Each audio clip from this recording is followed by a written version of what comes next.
Survey suggests New Zealanders trust China more than the United States. The Asia-New Zealand Foundation survey shows 43% of respondents now see China as a friend, against 39% who view the United States as a friend. Just 23% see China as a threat to New Zealand, while 35% believe the United States is a threat. At the same time, 81% of New Zealanders see developing ties with Asia as important.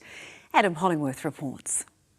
Friends in the Second World War and the Cold War, our love affair with the United States is cooling, and it's down to one man. The survey results on the US, I think, reflect New Zealanders reacting to the Trump presidency. The Asia-New Zealand Foundation's 29th annual survey of 2,300 people was carried out in January and February, after Trump imposed global tariffs. The US was threatening Greenland, talking to Putin about Ukraine.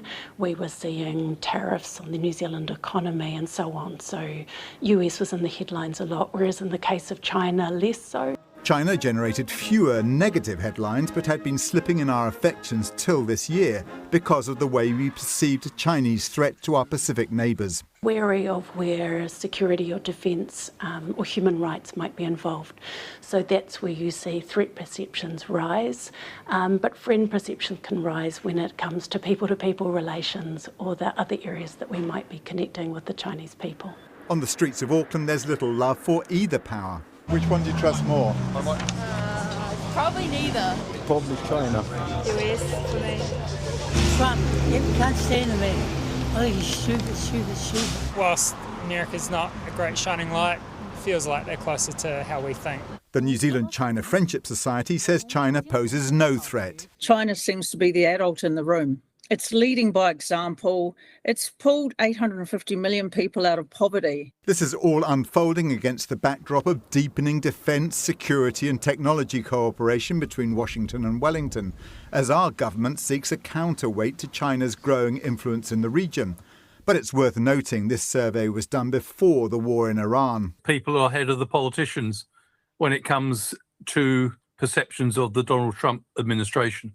Let's think about this. Mr. Trump, his administration is the most radical departure in US foreign policy since 1947. He actually does not share New Zealand's values or its interests. Robert Patman says Trump has long since abandoned the rules of international law and moved towards authoritarianism.